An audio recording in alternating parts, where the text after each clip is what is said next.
Highly. Hey, Danny. Thank you so much for doing this. I really appreciate it. No, thanks for having me, man. Yeah, no, absolute pleasure. I love to see Aussies making it in Hollywood. Yep, there's plenty of us, plenty of us. Well, like everything that I hear is that that Americans love Aussies for our work ethic and ability to do American accents and stuff. So it's the place to be. Yeah, yeah, apparently. Awesome.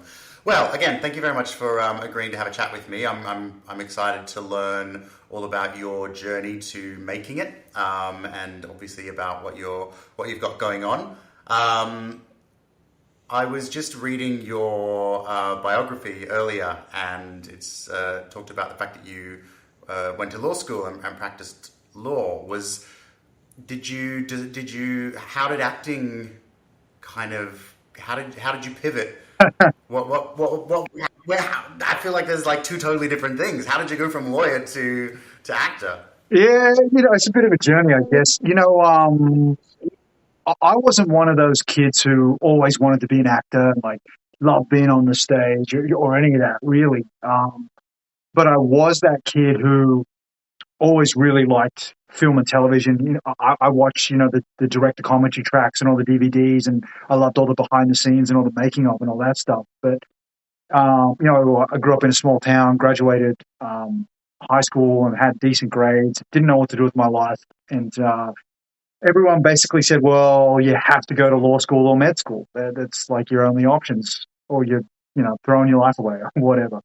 Um, Right. well, you know how people, So I did that. Hated it. Hated it so much. And I knew I would, but you just can't see the things that the other options. But so then I was approaching my 30s, and I thought, well, I, I kind of could see my whole life laid out ahead. If I stay in this job, I'm going to get a mortgage. I'm going to marry my current girlfriend, and I thought, well, that's okay, but maybe I should, just before I lock all that in, I should give something else. Just roll the dice. And I thought, what makes me happy? Film and TV makes me really happy. And I was still that guy who was like, this is the movie we've got to go see this Thursday, boys. Like I still loved it. And I always say this, and it's so stupid now that I've been in the industry, but at the time when you don't know anything about it, I was like, got my lawyer brain on, and I'm like, right, so when they make a movie, there's like one director, but there's like 50 actors. So being an actor must be the easiest way to get into the business, and then I'll just see what happens. So that's why I picked acting. Looking back, that was really not really the right point of view, but anyway, it worked out. So It is easy. It's the easiest industry to break into out of all of the industries. totally. Just take walk. Okay, and okay, cool. So a love for film and TV led you to acting. You mentioned you said that you would they said that medical, like a doctor or a lawyer, was your only option. When you say they, who do you mean by that? Like parents Yeah, or it was like friends or? parents and teachers, kind of like everyone in my life. Yeah. Okay, interesting. How did I guess that make you feel when you were younger about, this is your only option if you had desires for other stuff? I mean, I guess it was like I really didn't know what I wanted to do with my life. So, Right. I, and I always just felt, I don't know about you, but like I always feel bad about like letting people down. You know what I mean? Like I'm very like used to be a bit of a people pleaser, and especially when I was younger, like very like wanted to do the right thing by like the authority figures in my life and stuff. And so I think when people said like you had to, it was like, well, your grades are decent, so like you have a responsibility to do to take a career path that's going to allow you to make a an important, in air quotes, contribution to society. Like if you don't do law school or med school, like what are you going to do? And it won't be as important, and you'll be wasting whatever you have. So I just felt a lot of like pressure and Right. responsibility to live up to that. Yeah, no, that's fair. Okay, cool. So you said you were approaching your 30s when you decided you wanted to Yeah. give acting a go. What did it look like for you trying to pivot into this industry? How did you kind of get there? I mean, like again, I knew nothing, I knew we had a bit of a film and TV industry in Australia, but to be honest, like I thought about like it was a bit smaller, and whenever I watched Aussie stuff, I mean, I don't think I ever saw an Asian person on like an Australian television show. So I was like, if I try it here, that's just probably not going to work out. So it was LA, and then I thought, well, it's tough to get a visa straight away to LA, and even though LA is like the center, the pool is so huge. Maybe it's hard to kind of break in there. So then I started looking at where there are other production hubs, and I saw Vancouver was supposed to be North Hollywood, and I saw that as Aussies we could get that work visa. So I thought, you know what, I'll just move to Canada and just see if I can break in there and just see what happens. Uh, Okay, and again, and it that's was what you like, did, sorry. and that's what you did. Oh yeah, yeah, yeah. But I had no idea what I was doing. Like I was just complete nothing really. It was just a shot in the dark. So Yeah. Well, that's so interesting that you saw that you weren't represented in Australia, so therefore you just moved straight to Vancouver, and that's where you started your acting journey. yeah, yeah. Yeah. Wow. Okay. How long ago was that? When did you move to Vancouver? That was God 7 or 8 years ago. Okay. Yeah. Nice. All right. So talk me through it. If you didn't know what you were doing and you just wanted to be an actor and you moved to Vancouver, what did you, what did you do? How did you kind of get your foot in the door? Yeah, so I figured I should go to school because I don't know anything about acting, and but also because when I moved to Vancouver, I knew no one. Like I knew no one in that city or whatever. So I also thought if I go to school, I'll get a bit of a network on the ground. I'll get to meet some people and have some kind of structure. So I just researched some schools, just picked one, enrolled in the program, which is like a 6 month program, and then Okay. just went there. Uh, Again, I knew nothing, so it was like really a fresh start. I learned a lot because everything I thought I knew about acting was wrong. And met some good people and had some good mentors, and then it just happened to be that this school had agents come in every couple of weeks to talk to the class, and a bunch of the agents were just like I guess they were kind of intrigued by this Asian Australian lawyer guy. So I got some meetings, and then I got signed, and then just started going out. So I was very lucky, very lucky. Yeah. Wow. Okay. Did you considering your reason for moving to Vancouver was because you didn't see kind of Asians on television in Australia? What was the kind of diversity like when you moved to Vancouver? It was how did that how was that different to what you viewed Australia? I mean, it's a good question. It was better, but it's still not great. I mean, I think when I started, it was like less than 1% of all speaking roles were Asian. Um, Hmm. across both genders. But I think this was just a couple of years before Crazy Rich Asians, and I think I got lucky in that the agent who signed me, I think he kind of read the tea leaves a bit and saw that maybe diversity was going to become a little bit more to the forefront. So I think he was thinking, well, and especially in Vancouver at the time when I was over there, there was really only like one other Asian male in my age range. So he also, I guess, he thought, and he didn't have any Asians on his roster. Oh no, sorry, he had one, but the Asian guy was like in his 50s, so he didn't have any young Asians. So he was like, well, you know, can't really hurt. You just go out and all the young Asian breakdowns, and if you suck, you suck, and if you book, then that's better. And definitely when I started again, there weren't many of us, and there weren't a lot of opportunities. Like I think I would get my white peers would get at least 10, 15 times the number of auditions I had for sure. And I'd go in an Right. audition, and it'd be an open ethnicity breakdown. And if there's 10 people in the room, there'd be 8 white guys, one black guy, and me. Uh, so it was still pretty tough back then. Yeah. Yeah. How did that kind of impact you, I guess, mentally, knowing that you were kind of being pitted against the white guys and that the diversity it wasn't as diverse then as it's becoming a little bit more now. How did that kind of impact you?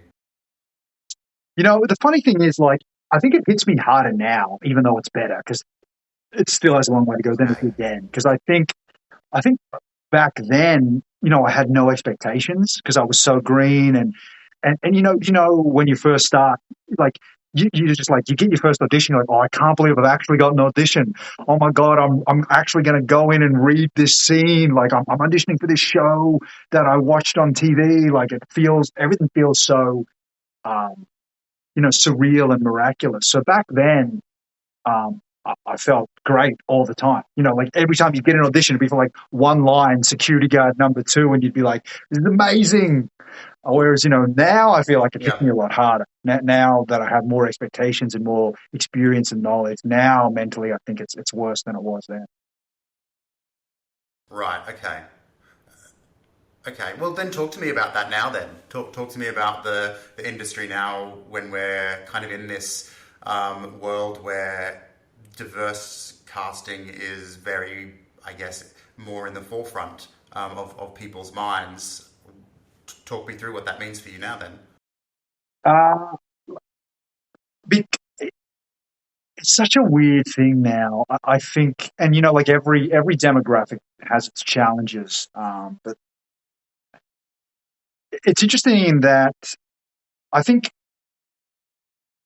in a way, before, even though it was worse, there were more open ethnicity breakdowns you could go out for. Whereas now it's become a little bit more specific. So, like, let's say there's more Asian roles, but it's still like, I think it's like 3% now or 5% of all the roles. So it's like better than it was, Right. but still really low.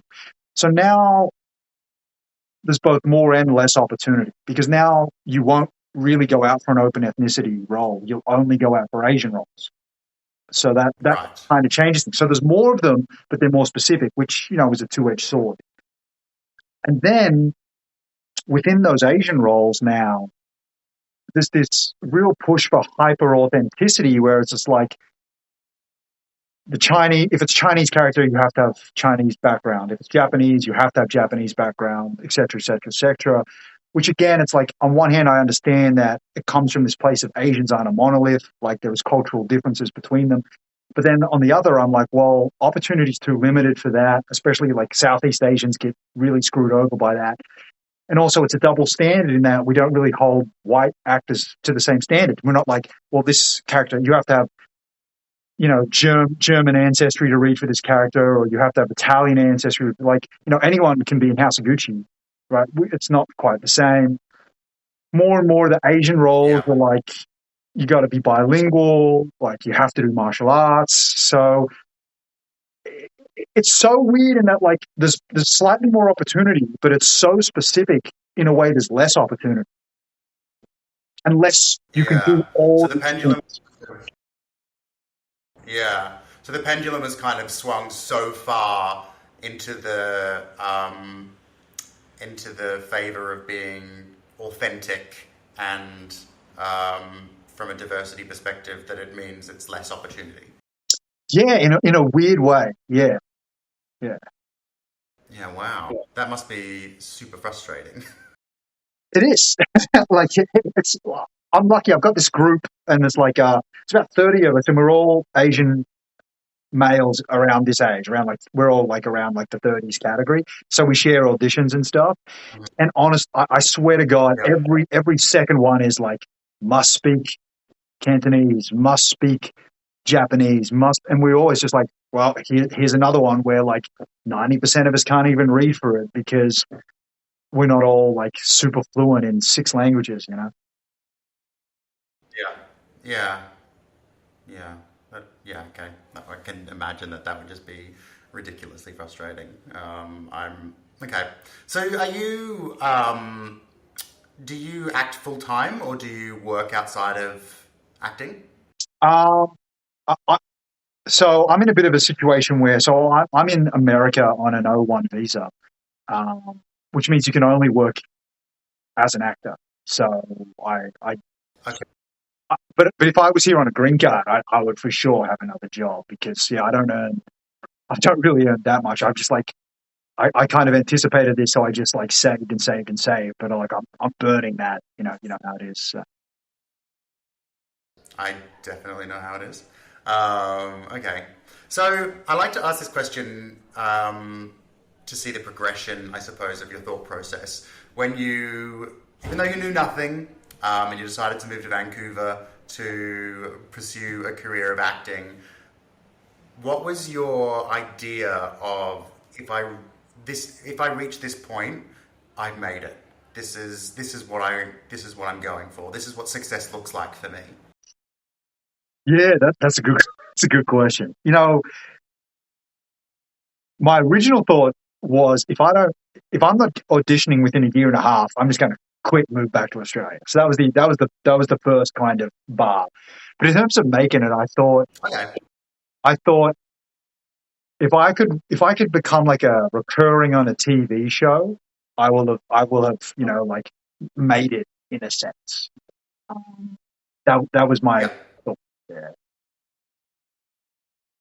Okay. Have you achieved that in your career so far? I mean, I got super lucky. I recurred for 2 years on Man in the High Castle, and I think I booked that in my second or third year out. So like I hit that really early, but then I didn't real, like like the goals are always changing. But being hired as a local, the pay's really bad. So even recurring on a TV show isn't enough to pay the bills. And then then Okay. you start to be like, well, I'm recurring, but like I'm a tertiary player, so like you don't really have a character arc, and all those things aren't that satisfying. So yeah, but the goalposts you just keep Sure.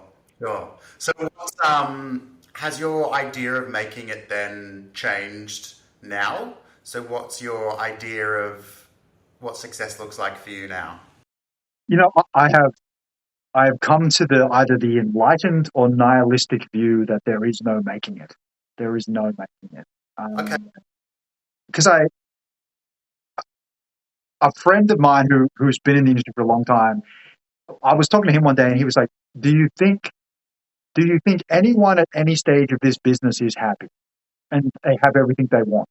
And I was like, I guess not. And he's like, no. He's like, if even if you're like Adam Sandler, you probably want to branch out of comedy, or if like if you're Steve Buscemi, you might want to do a rom com. He's like, no matter where you are, you will want something more than what you have. And even when I was just on a movie talking to Glenn Close, she was talking about things that she wanted and you know that she didn't have, or losing roles to like Frances McDormand or whatever. So for better or worse, I realized there just is no making. Okay. That that's really interesting. You're the first person that has kind of like given that type of Oh response. yeah, Which, yeah, yeah. I mean, everybody has their ideas. Like, I mean, who wouldn't want to get to a point where they're a household name and they're making good money every time they work, and you know, if you have a year off acting, it doesn't really matter because you've got enough money in the bank, so it's right, kind of right. fine. But to hear that there is no making it is really interesting. But I mean, but it's not also surprising because you're right. I think as we go along this journey, we set ourselves so many different levels or platforms, and we're I think we're constantly living in the future a little Mm, bit because mm. it's like if I can just get an agent, then I'll be happy. If I can just get, or if I can get in the room, then I know that I'm doing something right. If I can just book a role, if I can book something, then I'm doing fine. And then it's a progression of like we still need more and we still want more. And I guess that's kind of similar for any career, right? I mean, even if you're a lawyer, you're striving to become a partner and then a named partner and all of these different things. So I guess it's similar for any career. But I don't know, acting is just kind of one where it feels like it's so difficult to get to those different levels along the Yeah, way. totally. And I think you hit it in that, like, every career has its challenges, but I think this is the one that is the least like linear, right? Because I feel like every other job you're always incrementally moving up, whereas our business, Yeah, it's that's that's not a reality at all. it definitely isn't. Um, so you've talked a little bit about that. You've been quite fortunate and quite lucky in your career so far, and it sounds like you've had some great successes, which is fantastic. What does your world look like now? You're on an O1, so you can't work outside of acting. How do you kind of keep yourself motivated? What do you do kind of at the moment? What's your life look like?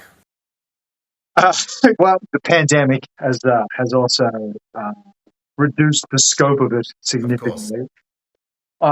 Man, I try to write a little. I work out.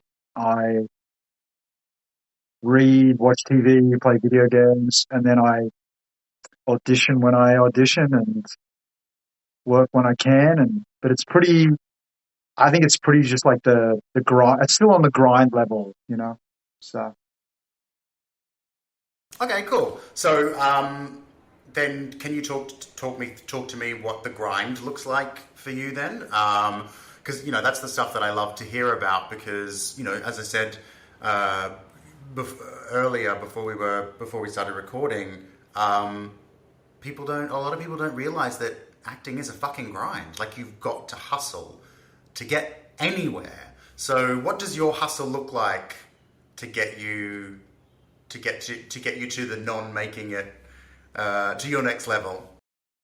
uh, you know, I I still like I'll do I, like I hate the term networking because it's kind of got gross connotations to me. But like I still try to find what, and I think and I think it's also important like to in a non condescending way to like give back or whatever. So I still actively are out there. Like if writers are having a table read for their script, like emerging writers, I'll be like, sure, I'll come and do your table read, or like, oh, you're shooting a comedy sketch on the weekend, I'll come out and work that for free or for scale, or it all depends. And so I'm still very invested in like the indie community, and it keeps you sharp, and you meet interesting people. So like Yeah. that's a big part of it.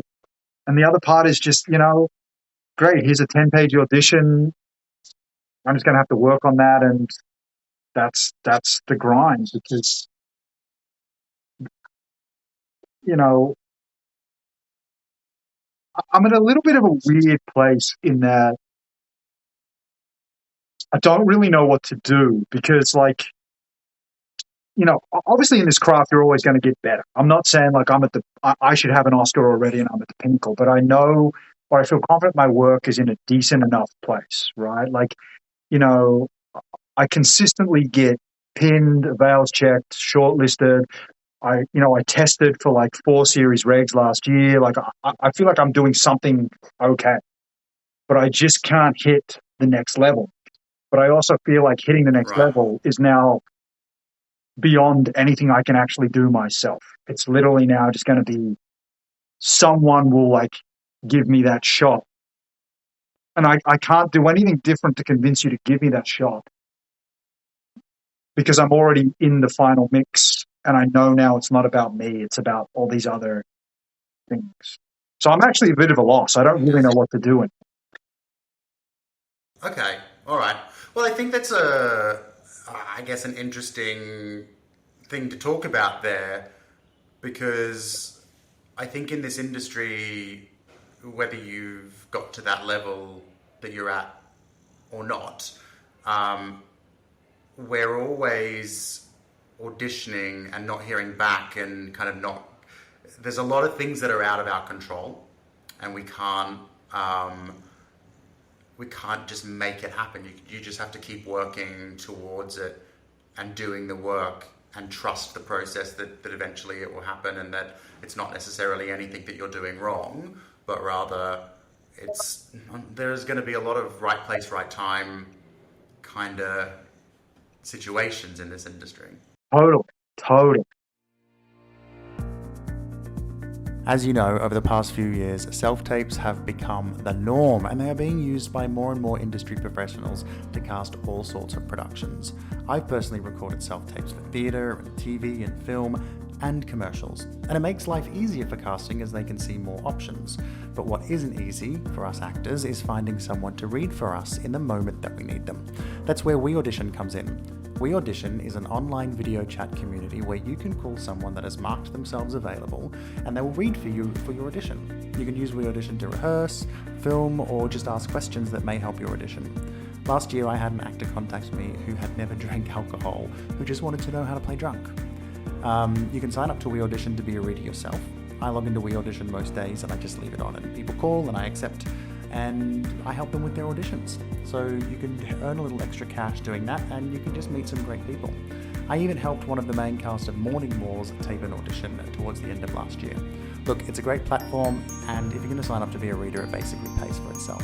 So if you want to sign up to be a reader on We Audition, you can get 25% off using the Actors Making It discount code MAKINGIT. So just go to www.weaudition.com and use the code MAKINGIT when you sign up. How do you keep motivated then, knowing if you're currently in that moment of time where you feel like you're at a loss of what to do? How do you keep yourself motivated and interested to keep working and keep grafting? Yeah, I mean, like I put it this way, like I'll be honest, like I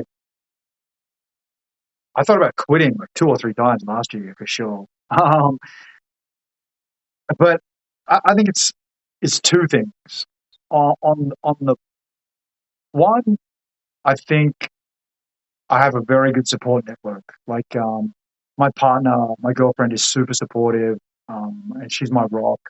And then I've got a good group of friends who we're all kind of at the same level, so we're all treading water together. And so sometimes, that's super helpful because everyone gets it.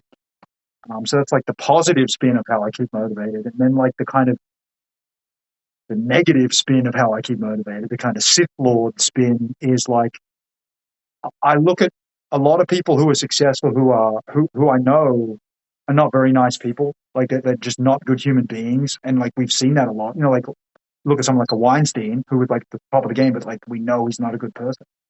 And sometimes you see other actors who maybe you also think are not that talented, but they're quite successful.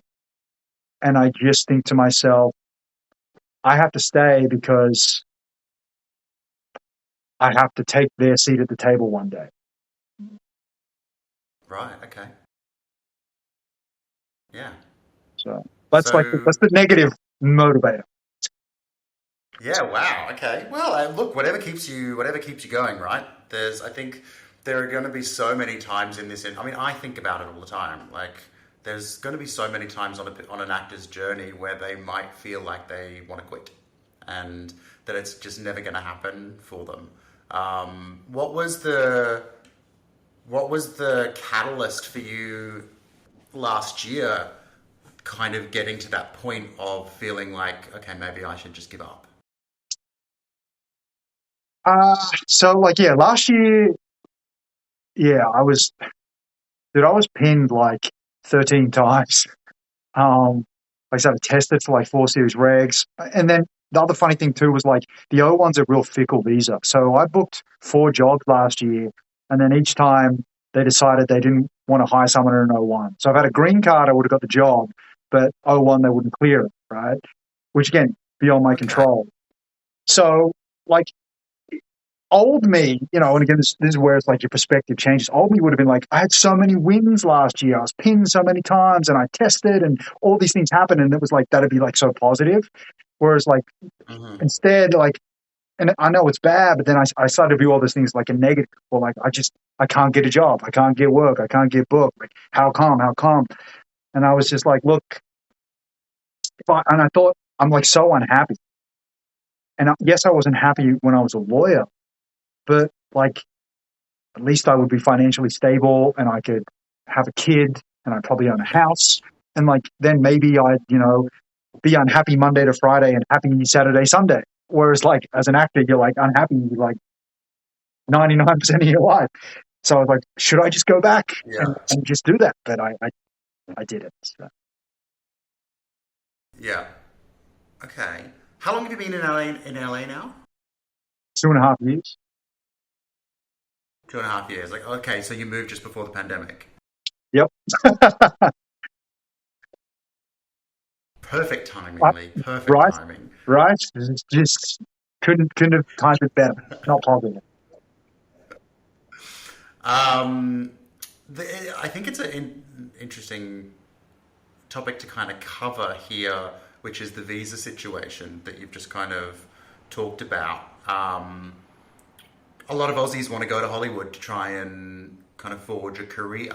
Um, what does the what do you know what it was about the O1 visa that meant that you were unable to work those jobs that you could have worked if you had a green card? Like, Well, what are the particulars of an O1 that you have to kind of stick to that people probably don't know but need to know before heading to LA? sure. Well, I mean, yeah, for those who don't know, so an O1 is an employer sponsored visa. So you can't just get someone has to sponsor you. So um, you have to have a job offer. And then technically, technically once you have an O1, there's a clause in the legislation that allows you to add any other jobs to the O1 as they come up, right? So it is once Hmm. you have it, it's technically an open work visa. But for but for whatever reason, a lot of these companies don't want to honor it, right? So they the, the way the US law works is you can draft an internal policy, and as long as you can point to an internal policy you're following, you're basically allowed to enforce it within certain limits. So even though the O1 has a specific statement that says any projects may be added to this as whoever sees fit, a company can have a mandate that says we will only employ people on an O1 if we've sponsored the O1 or, you know, Hulu is specifically listed as a potential employer under the O1. So, if Right. Euro One is sponsored originally by, Fox, even though now they're Disney, then CBS can be like, we don't want to mess with that. We have an internal policy that Right. we'll only hire on the CBS sponsored O1 or our own O1, or your O1 has to mention CBS. So then it becomes tricky. Yeah. Okay. So who I don't know if you feel comfortable answering this, but who when you go over, who sponsors you then? Are you like for you specifically? Like how did you get sponsored to get that visa in the first So place? I was booked on an indie movie. So they sponsored the O1 basically. And then it fell through because of COVID. Okay. So the funding dried up and I didn't end up shooting it, unfortunately. But it still was the initial employment offer that allowed me to get an O1 visa. Oh, so you don't have to stay with that particular organization that sponsored you. You just get sponsored initially, and Well, then you can stay. it's a complex. It depends, right? So again, so it's like, let's say you book a Disney show, Disney can sponsor the O1, and then it's an employment offer from Disney sponsored by Disney. But what often happens is if it's an indie project, it'll be the indie project will be the original job offer, but your agents or your managers will sponsor the visa. So then it's technically your Okay. visa's under them and blah, blah, blah. Got it. Sounds very confusing. Um, uh, Oh, look, it's super to a complicated. non-lawyer person. And even just like Dom had similar experiences, but even so, I did a show for Hulu and they okayed it. Then I booked another Hulu show and they wouldn't okay. So Right. there is literally like, I think a lot of the times, they have a whole legal department and it depends which lawyer your O1, whose desk it ends up on. Because if it ends up on Bob's, he's like, yeah, check that box. If it ends up on Steve's, he's like, nah. Yeah. Okay. Wow. And at what point then can you apply for a green card or change to something that means you can do anything? Yeah, so you can apply for green card anytime you want, but you have to meet pretty stringent criteria, and I'm going through it now. And again, Okay. your entire life is now in the hands of a single case officer. For example, one of the categories that you can check off is press, right? My case officer right now is like, look, I have a deadline article, for example. He's like, I do not consider deadline to be sufficiently reputable, so I'm denying your. I am refusing to grant you the press category. Right. So, Okay. and you talk to anyone in our business, would you consider a deadline article a reputable press? They would say yes, presumably. But I just happen to get the one case officer who's like, no, I don't think so. Yeah. Wow. Okay. Frustrating. A little, Would you would you would you ever consider coming back to Australia to work? Because I feel like I'm seeing so much Asian representation in Australian productions now. Is this an industry that you would sorry, a region you'd consider coming back to pursue your acting career, or is it LA or bust for you? I mean, like ideally, I'd love to move back home because I love Australia. I miss it all the time. But I think I think you have to be if you want to go all the way. I think you have to be here because uh, even if it shoots in Australia, they probably cast all the big roles here anyway. So you kind of just have to be. And if you look at like, when you're Chris Hemsworth, you can move back to Australia. But when you look at even like our most successful Asian Australians, like Alexander Hodge and Remy He and Chris Pang, all those guys are here, right? Because Okay. you just have to be. Yeah. Sure. Okay. Um, with the just because we're on the kind of visa topic and the fact that you can't work outside of acting at the moment, um, do you think taking the money part out of it, of you not being able to work outside of acting, means you've got to kind of make your savings stretch? Do you think it's beneficial to be able to be all in for acting and be really focused on that for you? I think that depends on your own discipline, right? Like, Right.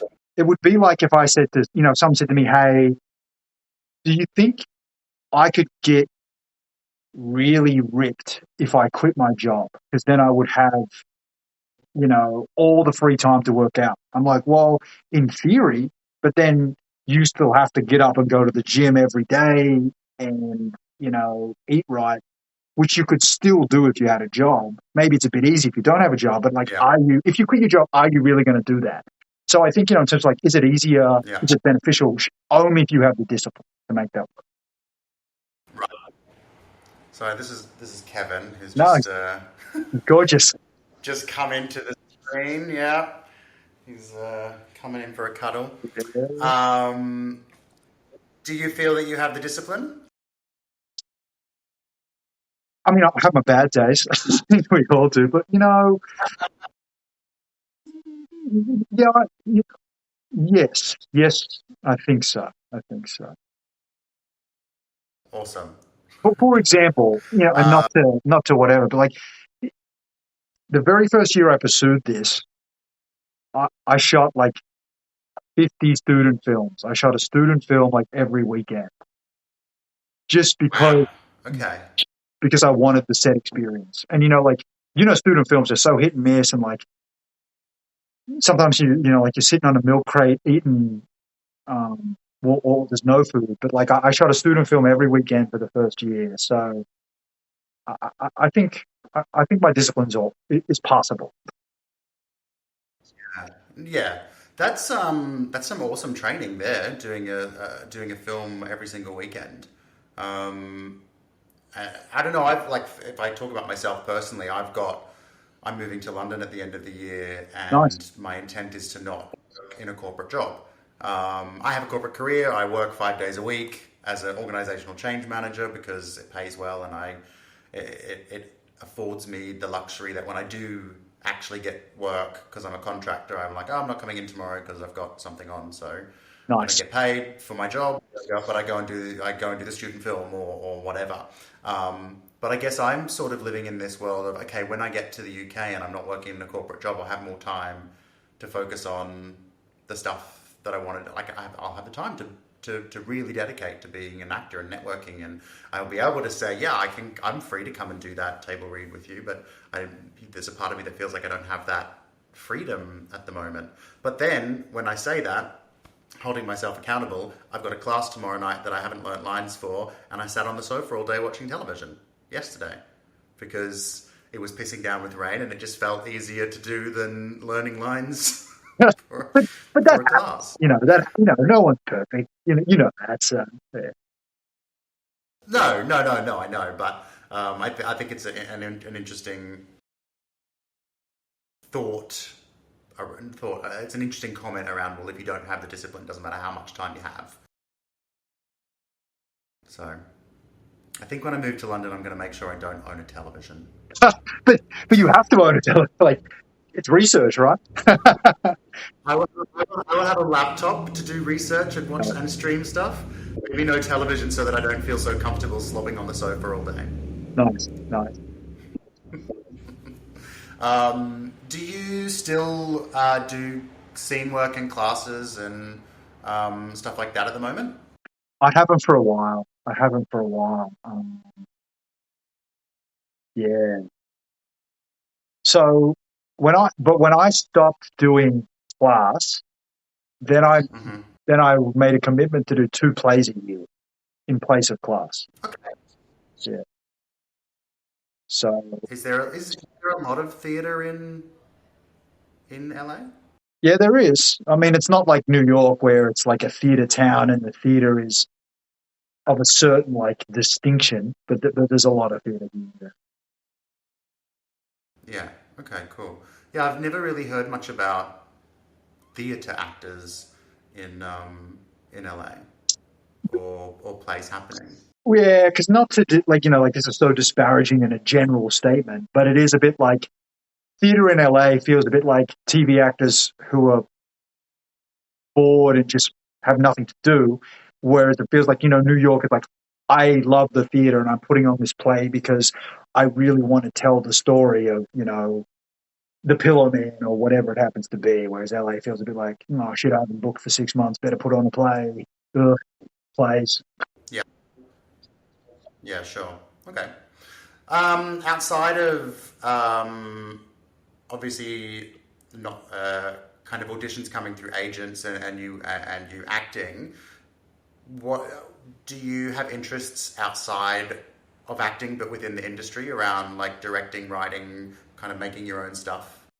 Yeah, yeah. Like I write and I direct. Like I've directed a few short films, and I really like directing. So yeah, like I can honestly say I love the end to end process of our business. Like I love I love editing, and I like I'm not great at it, but I like color correction and grading. I find fascinating. Sound design, like I just love everything about the actual creative part of our business. Yeah.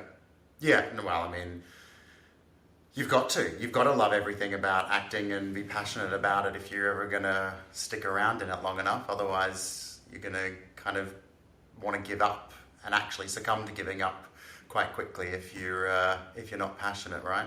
Totally, totally.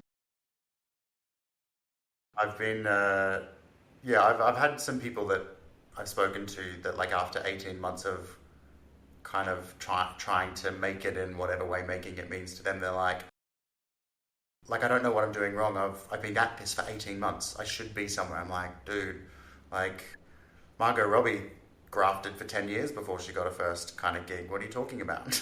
Yep, So you've 100%. got to love it. You've got to love it.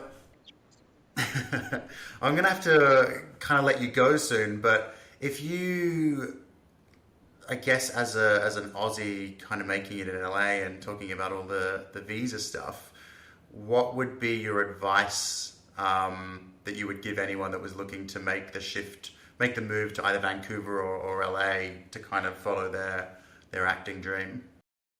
Look, LA's very tough, right? I wouldn't. I would only come here if you have one of two things. You have a lot of buzzy credits, or one really buzzy credit, or you have reps here who are like very good reps, like like like middle, top of the middle, or top tier reps. Because otherwise, there's no point in coming here. Um, Okay. there's just too many people here, and they just don't care. Uh, you would be better off probably going to like Vancouver or Toronto, or grinding out in Australia and building up your resume, or going to even like Georgia, Atlanta, and working as a local there or something, just to build something up. Because if you come to LA with nothing, you're like, you're kind of stuck. Like even like, not that I'm saying I have an amazing resume, but even like my resume doesn't mean a lot to some casting directors here. Like they'll be like, yeah, he did this. He was a recurring guest star on Man in the High Castle. And I'll be like, okay, but who cares? And you're like, all right. Yeah. Wow. Okay. Yeah. So unless you have So the best great. reps or very buzzy credits, don't come in. I think that's probably really good advice because a lot of people, it's very easy to go, well, it's not working for me in Australia, so LA is where I've got to be. If I go to LA, then everything's going to fall into place, and that's not.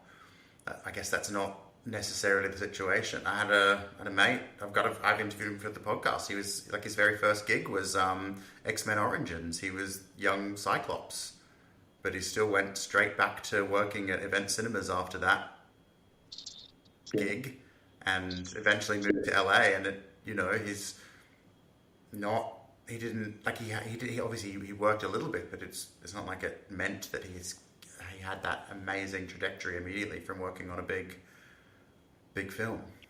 Yeah, man, it's tough.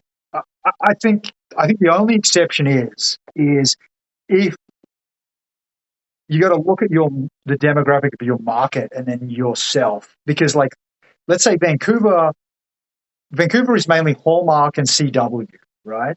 So if you're a very talented actor but you're not ridiculously good looking, yeah, the market is actually probably what's holding you back, right? So it probably is the market and not you. And you should leave Vancouver to go to LA, where you can, where like you can actually audition for sitcoms and like HBO. So there is exceptions to that, but I think most of the time you got to grind it out in your own market and build a resume for sure.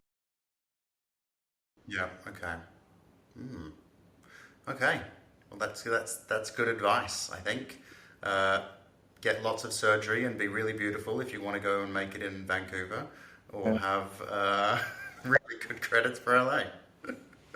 yeah, yeah. It's the sad Great. reality of our business, huh? It is. It is. Well, Lee, thank you so much for having a chat with me today. I really appreciate it. It's been great catching up with you, and I think there's some really good information and advice in here about making it in LA. But I think a lot of stuff around visas that people probably don't really realize. I hope so. Again, thanks for having me, and you had really good questions. And yeah, I hope there was something useful for people. So, I think there is. All right, mate. Well, good luck on your journey to making it, and enjoy your weekend. thank you. You too, man. Thank you.